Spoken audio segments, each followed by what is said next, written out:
सदियों से इंडियन मसाले पूरी दुनिया के किचन में अपनी जगह बना चुके हैं।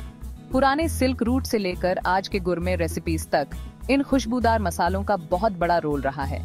हल्दी, जीरा और धनिया जैसे इंडियन मसालों की रिच टेक्सचर ने न केवल खाने को स्वादिष्ट बनाया है, बल्कि दुनिया भर की संस्कृतियों को भी प्रभावित किया है। ये इतने कीमती थे कि इनकी वजह से समुद्री एक्सप्लोरेशंस हुए और युद्ध भी लड़े गए। इंडियन मसाले अपने हेल्थ बेनिफिट्स के लिए जाने जाते हैं। उदाहरण के लिए हल्दी अपनी एंटी इन्फ्लेमेटरी प्रॉपर्टीज के लिए मशहूर है। जीरा पाचन में मदद करता है, जबकि धनिया डिटॉक्सिफाइंग क्वालिटीज के लिए अच्छा होता है। ये मसाले सिंगापुर सहित कई देशों में कुलिनरी ट्रेडिशंस का अभिन्न हिस्सा है। मसालों के ऐतिहासिक आदान प्रदान ने भारत और अन्य देशों के बीच गहरे सांस्कृतिक संबंधों को बढ़ावा दिया है। सिंगापुर के मल्टीकल्चरल क्विजीन के कई व्यंजन इंडियन मसालों की वजह से ही फ्लेवरफुल बनते हैं। स्वादिष्ट करीज से लेकर खुशबूदार बिरयानीज तक इन मसालों ने सिंगापुर के खाने को समृद्ध बनाया है। सिंगापुर में भारतीय डायस्पोरा ने यह सुनिश्चित किया है कि ये कुलिनरी ट्रेडिशंस फलते फूलते रहें। हालांकि हाल ही में इस सदियों पुराने रिश्ते को उस समय झटका लगा जब सिंगापुर ने कुछ भारतीय मसालों पर प्रतिबंध लगा दिया। सिंगापुर की सरकार ने अर्ली 2023 में कई भारतीय मसालों पर प्रतिबंध लगाने की घोषणा की। इन मसालों में हल्दी, जीरा और धनिया सहित कई अन्य शामिल थे। आधिकारिक कारण अनऑथराइज्ड एडिटिव्स की मौजूदगी और कंटेमिनेशन रिस्क्स को बताया गया। अथॉरिटीज ने दावा किया कि कड़ी जांच में कुछ शिपमेंट्स में हानिकारक पदार्थ मिले। इस कदम का उद्देश्य पब्लिक हेल्थ की रक्षा करना था। प्रतिबंधित मसालों में पेस्टिसाइड्स और एफ्लाटॉक्सिन्स के अंश पाए गए थे। एफ्लाटॉक्सिन्स कुछ मोल्ड्स द्वारा उत्पादित जहरीले यौगिक होते हैं, जो गंभीर स्वास्थ्य समस्याएं पैदा कर सकते हैं। सिंगापुर फूड एजेंसी ने प्रतिबंध लगाने से पहले व्यापक परीक्षण किया। उन्होंने तर्क दिया कि उपभोक्ताओं को संभावित हेल्थ हैजर्ड से बचाने के लिए इस तरह के कदम उठाना जरूरी था। हालांकि इस प्रतिबंध ने विवाद को जन्म दिया है। कई लोगों का तर्क है कि ये फैसला जल्दबाजी में लिया गया और इसमें पारदर्शिता की कमी थी। आलोचकों का मानना है कि इस मुद्दे को आउटराइट बैन के बजाय कड़े क्वालिटी कंट्रोल्स के जरिए सुलझाया जा सकता था। इस स्थिति ने सिंगापुर में भारतीय समुदाय के बीच काफी चिंता पैदा कर दी है, जो अपनी कुलिनरी प्रैक्टिसेस के लिए इन मसालों पर बहुत अधिक निर्भर है। यह प्रतिबंध सिंगापुर और भारत के बीच व्यापार संबंधों में व्यापक तनाव को भी दर्शाता है। जहां हेल्थ कंसर्न्स वैध हैं, वहीं कुछ लोग अनुमान लगाते हैं कि आर्थिक और राजनीतिक कारक भी भूमिका निभा रहे होंगे। इस तरह की अटकलें व्यापार विवादों को सुलझाने में संतुलित और पारदर्शी दृष्टिकोण की आवश्यकता को रेखांकित करती हैं।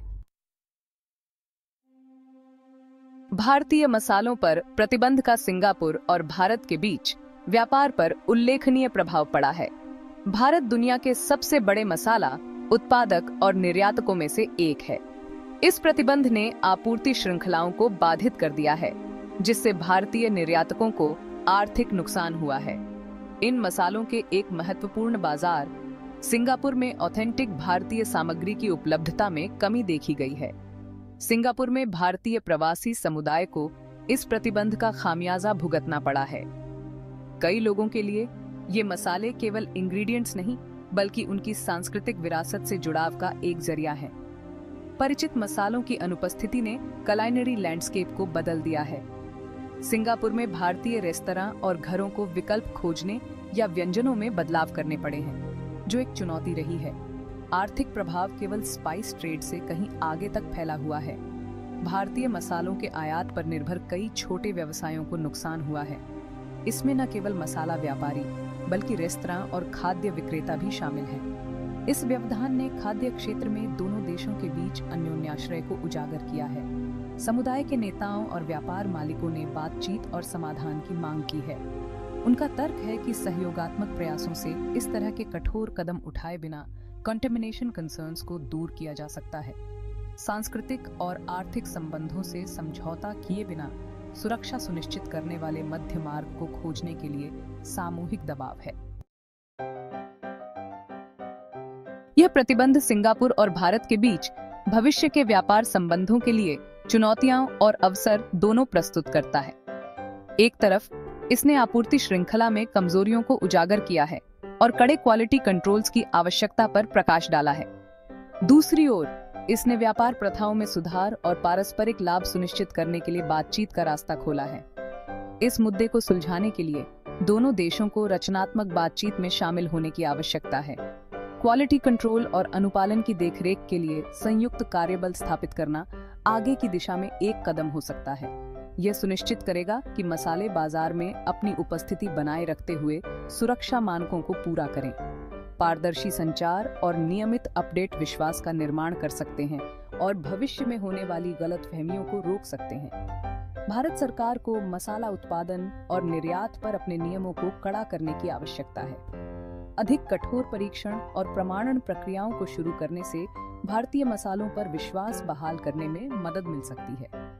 बदले में सिंगापुर खाद्य सुरक्षा मानकों को बढ़ाने के लिए तकनीकी सहायता प्रदान कर सकता है और सर्वोत्तम प्रथाओं को साझा कर सकता है। आगे देखते हुए दोनों देशों के पास अपने व्यापार संबंधों को मजबूत करने का अवसर है। मौजूदा चुनौतियों का मिलकर समाधान करके वे भविष्य के विवादों को सुलझाने के लिए एक मिसाल कायम कर सकते हैं। इस तरह का सहयोग अधिक लचीला और मजबूत व्यापार साझेदारी को बढ़ावा दे सकता है, जिससे दोनों देशों को लाभ होगा।